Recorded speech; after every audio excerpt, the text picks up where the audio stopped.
اعوذ باللہ من الشیطان الرجیم بسم اللہ الرحمن الرحیم وَاضْرِبْ لَهُمْ مَثَلَ الْحَيَاةِ الدُّنْيَا، اور ان کے لیے ذرا بیان کیجئے ایک مثال دنیا کی زندگی کے لیے. کَمَاءٍ أَنزَلْنَاهُ مِنَ السَّمَاءِ، جیسے پانی کہ ہم نے اتارا آسمان سے. فَاخْتَلَطَ بِهِ نَبَاتُ الْأَرْضِ، اس کے ساتھ رل مل کر زمین کا جو سبزہ ہے وہ نکل آیا. فَأَصْبَحَ هَشِيمًا تَذْرُوهُ الرِّيَاحُ، اب یہ ایک لمبی بات ہے جسے مختصر کیا گیا کہ پھر کچھ عرصے کے بعد وہ سبزہ جو ہے وہ زرد پڑ جاتا ہے، پھر دھوپ کے اندر سوکھ کر پیلا ہو گیا، پھر چورا چورا ہو گیا، پھر وہ چٹیل زمین کی زمین رہ گئی. تو زندگی کا یوں سمجھیے کہ جیسے فصل لے لیجئے، کھیت کے اندر آپ نے بیج ڈالے ہیں، ہل چلایا ہے، پانی دیا ہے، اب فصل ہے، لہرا رہی ہے، ہریاول ہے، بڑا دل خوش منظر ہے. کچھ دنوں کے بعد اسی فصل کے اوپر جو زردی آ جاتی ہے، پھر وہ پک گئی ہے، اس کے بعد وہ کٹ جاتی ہے، کٹنے کے بعد پھر وہی منظر وہی ہے، وہی ویران منظر ہے. اور کہیں کہیں جو ہے وہ جو بھی توڑی کے تن کے کچھ پڑے ہوئے، اللہ اللہ خیر صلی اللہ. یہ جو سائیکل ہے، یہ پلانٹ لائف کی سائیکل ہے، 3 مہینے کی ہے، 4 کی ہے، 6 کی ہے، 7 کی ہے، یہی ہے نا. لیکن یہی سائیکل ایک بڑے پیمانے پر انسانی زندگی کی ہے. ایک بچہ پیدا ہوا، اس وقت جو ہے بڑی خوشیاں منائی گئیں، پھر وہ بڑا جوان ہوا، قوی ہوا، طاقت والا ہوا، پھر اس کے اوپر ادھیڑ ابھر آ گئی، بال میں سفیدی آ گئی، چہرے پر جو ہے وہ جھریاں پڑنی شروع ہوئیں. اس کے بعد پھر اس پر موت وارد ہوئی، پھر اسے قبر میں اتار دیا گیا. وہ مٹی سے تھا اور مٹی میں جا کر مل گیا. ایک ہی سپین ایک چل رہا ہے، سائیکل چل رہا ہے. یہ انسانی زندگی کا سائیکل ہے، اور یہ جو نباتاتی زندگی کا سائیکل ہے، فرق اس میں کچھ نہیں ہے. اوپر سے پانی آیا اور زمین کا سبزہ نکل آیا، اوپر سے روح آئی ہے اور ہمارے یہ اجساد اس زمین سے نکلے ہوئے ہیں. ان دونوں نے مل کر ہمیں اس حیات دنیاوی کی ایک شکل دے دی ہے. روح اوپر سے آئی ہے، زمینی شے نہیں ہے. بولے روح من امر ربی، اور یہ کہ زمینی طور پر جو بھی کچھ ہے، جو نظام ہے یہاں کا، اس میں یہ ہمارا جسم بنتا ہے اپنے ماؤں کے پیٹوں میں، اور پھر یہ روح کے ساتھ مل کر اس دنیا کی زندگی کے اندر ایک جو ہے ایک وقفہ امتحان جو ہے اس کو بسر کر رہا ہے.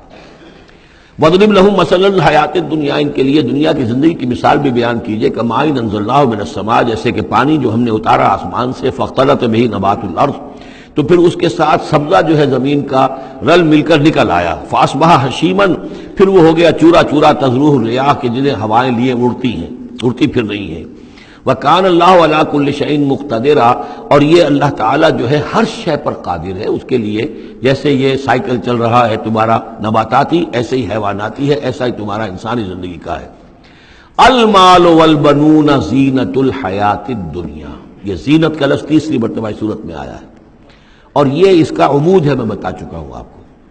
انا جعلنا ما علی الارض زینۃ لها لنبلوہم ایہم احسن عملا. پھر آیا ترید و زینت الحیات الدنیا. اے نبی دیکھیے کہیں لوگوں کو گمان نہ ہو کہ محمد بھی دنیا کی زندگی کی زیبائش اور آرائش ہی پر رجھے ہوئے ہیں. معاذ اللہ صلی اللہ علیہ وسلم. اب یہاں فرمایا یہ دنیا کی زندگی جو تمہاری ہے، اس میں اولاد اور مال یہ تمہارے لیے زیبائش ہے، آرائش ہے، لیکن کتنی دیر کی؟ صرف اس زندگی کا معاملہ ہے. اسی کے لیے یہ ساز و سامان ہے جو برت لوگے. یہ رشتے جو ہیں یہ بھی یہاں ہی کے لیے ہیں. آخر میں تو ظاہر بات ہے کہ پھر جو ہے تمہیں اکیلے جا کر پیش ہونا اللہ کی عدالت میں. نہ کوئی باپ تمہارا ساتھ دے گا، نہ کوئی بیوی ساتھ دے گی، نہ کوئی بیٹا ساتھ دے گا. کلہم آتی ہے یوم القیامت فردا. اگلی سورہ جو ہے سورہ مریم، اس کے اندر یہ بات آ رہی ہے. اکیلے جو ہے پھر وہ اپنا پورا محاسبہ جو ہے اس کو فیس کرنا ہے. المال والبنون زینت الحیات الدنیا، مال اور بیٹے یہ دنیا کی زندگی کی رونق ہے. والباقیات الصالحات، باقی رہنے والی تو نیکیاں ہیں. نیکی کوئی کمائی ہے اس 30 سال میں، 40 سال میں، 50 سال میں، تو ان کے لیے بقا ہے. مال کے لیے کوئی بقا نہیں ہے. الباقیات الصالحات خیر عند ربک ثواب و خیر عملا، وہ یقیناً بہتر ہیں تیرے رب کے نزدیک ثواب کے اعتبار سے، بدلے کے اعتبار سے بھی، اور توقع اور امید کے اعتبار سے. امید اگر کوئی لگانی ہے تو یہ مال اسباب سے نہ لگاؤ. امید اگر لگانی ہے تو اولاد سے نہ لگاؤ. امید لگانی ہے تو کوئی نیکی اگر ہے اور آخرت میں اس کا اجر و ثواب کی توقع ہے تو تمہارے لیے سہارا جو ہے اصل بننا چاہیے وہ. وَيَوْمَ نُسَيِّرُ الْجِبَالَ، اب یہ قیامت کا نقشہ کھینچا جا رہا ہے. اور جس دن کہ ہم چلائیں گے پہاڑوں کو، وَتَرَى الْأَرْضَ بَارِزَةً، اور تم دیکھو گے کہ زمین بالکل ننگی ہو گئی ہے. کوئی اونچائی نہیں رہی، کوئی نیچائی نہیں رہی، کوئی اونچ نہیں، کوئی ٹیڑھ نہیں، کچھ نہیں، سیدھی چٹیل. پہاڑ چل جائیں گے تو آئی بات ہے کہ یہ اونچائیاں ختم ہو جائیں گی. وحشرناہم اور ہم ان سب کو جمع کریں گے. وَلَمْ نُغَادِرْ مِنْهُمْ أَحَدًا اور ان میں سے ایک کو نہیں چھوڑیں گے. کوئی بھی نسل انسانی کا جو حضرت آدم سے لے کر اور قیامت کے آخری ساعت تک جو لوگ بھی پیدا ہوں گے سب کے سب موجود ہوں گے. وَعُرِضُوا عَلَىٰ رَبِّكَ صَفًّا وہ پیش کیے جائیں گے اپنے رب کے سامنے صفیں باندھے ہوئے. لَقَدْ جِئْتُمُونَا كَمَا خَلَقْنَاكُمْ أَوَّلَ مَرَّةٍ یہ پہلے بھی مضمون آ چکا ہے. آ گئے ہونا ہمارے پاس جیسے کہ ہم نے پیدا کیا تھا پہلی مرتبہ. پہلی مرتبہ کب؟ عالم ارواح میں. وہ اکٹھے تھے سب کے سب. بعد میں جو دنیا میں پیدائش ہماری ہوئی ہے یہ تخلیق ہے دوسری مرتبہ. یہ زمینی تخلیق کے ساتھ روح کو جوڑ کر جو ہے یہ ہمارا در حقیقت یہ تخلیق ثانی ہے. تخلیق اول جو ہے وہ تو ہماری ارواح کی شکل میں ہوئی اور وہی شکل میں تھی کہ آدم سے لے کر اگر کل دنیا کی زندگی 15,000 برس ہو فرض کیجئے آدم کے بعد سے لے کر قیامت تک تو 15,000 برس تک جتنے انسان نسل آدم میں پیدا ہوئے بیک وقت وہ موجود تھے اس وقت بھی اور بیک وقت موجود ہوں گے قیامت کے میدان میں بھی. لقد جئتمونا آ گئے ہو ہمارے پاس کما خلقناکم اول مرہ جیسے کہ ہم نے پیدا کیا تھا تمہیں پہلی بار. بل زعمتم ان لن نجعل لکم موعدا اس وقت ہم نے تم سے قول و قرار لیا تھا الست بربکم قالوا بلا لیکن اس دنیا کی زندگی میں تمہیں یہ گمان ہو گیا تھا کہ تمہارے لیے ہم کوئی وقت وعدے کا وقت مقرر نہیں کریں گے یعنی ملاقات نہیں ہوگی. تم بھول گئے تھے اس ملاقات کو جی چرا رہے تھے ہم سے ملنے سے. الذین لا یرجون لقاءنا جو ہم سے ملاقات کی امیدوار ہی نہیں ہے اس خیال ہی کو ذہنوں سے دور رکھتے تھے کہ کبھی اللہ کے حضور میں حاضری ہے. ووضع الکتاب اور اعمال نامہ لا کر رکھ دیا جائے گا. وضع اب وہ اعمال نامہ کیا ہوگا؟ کون سا جوائنٹ قسم کا کوئی کمپیوٹر ہوگا؟ ہر فرد نوع بشر آدم کی ہر نسل کا اس میں پورا کارنامہ زندگی محفوظ ہوگا. آپ کو معلوم ہے جیسے کمپیوٹر کے اوپر ایک بٹن دبتا ہے اور وہ سب آ گیا اور ایک بٹن دبے گا اس کا پورا جو چھپ کر بھی آ گیا. ایک ایک فرد کی پوری زندگی کا ریکارڈ موجود ہے. جیسا کہ میں نے کئی بار عرض کیا ان چیزوں کا ماننا اب جتنا آسان ہو گیا ہے آج سے 100 برس پہلے ماننا اتنا آسان نہیں تھا. کس قدر گہرے ایمان بالغیب کی ضرورت تھی.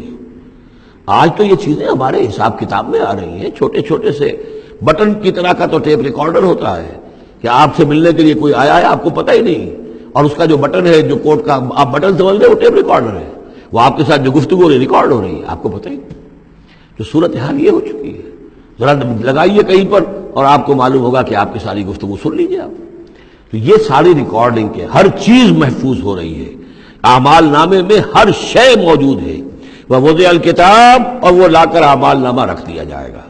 کہیں سے وہ کمپیوٹر شاید کس جگہ پر ہے اور وہاں سے وہ انسٹال جو ہے وہاں سے لا کر میدان حشر میں ٹکایا جائے گا. ووضع الکتاب فتر المجرمین مشفقین مما فیہ تم دیکھو گے اب مجرموں کو ڈر رہے ہوں گے کانپ رہے ہوں گے کہ اس میں کیا کچھ ہے. ویقولون اور وہ کہتے ہوں گے یا ویلتنا ہائے ہماری شامت مال ھذا الکتاب یہ کیسا اعمال نامہ ہے لا یغادر صغیرۃ ولا کبیرۃ اس نے تو کسی چھوٹی سی چھوٹی بات کو نہیں چھوڑا نہ کسی بڑی بات کو چھوڑا الا احصاها مگر یہ کہ اس کو محفوظ رکھا ہوا ہے.